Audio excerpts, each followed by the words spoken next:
Təsəvvür edin ki, 4 məhbus var. Onların başında yalnız ağ və ya qara papaq ola bilər. Yəni 2 dənə ağ, 2 dənə qara papaq var. Solda 3 məhbus bir-birinin arxasında dayanıb və qarşılarındakı divara baxırlar.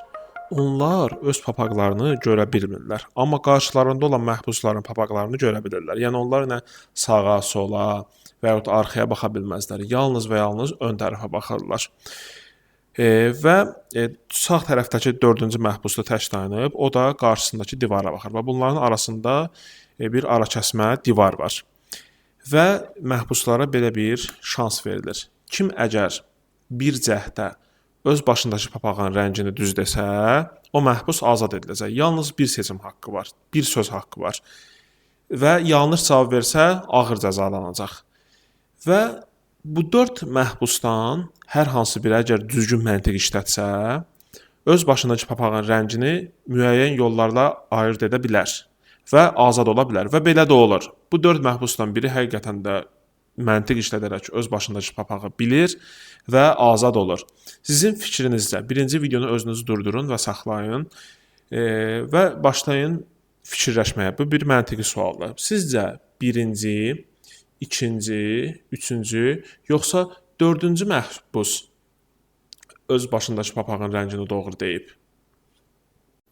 Əgər cavabınızı şərhdə yazdınızsa, indi isə mən düzgün cavabı özüm izah edirəm. Düzgün cavab ilk öncə deyim ki, ikinci məhbusdur. Nəyə görə?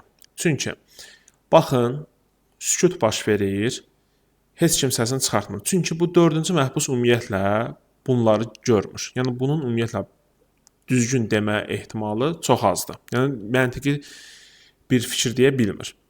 Üçüncü məhbus da yalnız divara baxır və arxaya, sağa, sola baxa bilməz. Ona görə bu da həmin papağı doğru deyə bilməz.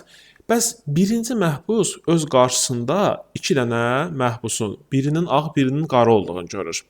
Və o da səsini çıxarda bilmir. Çünki bilmir ki, deyilib 2 dənə ağ var, 2 dənə qara var. O ağın birini və qaranın birini görür. Amma onun öz başındakı ağ da ola bilər, qara da ola bilər. Yaxşımı?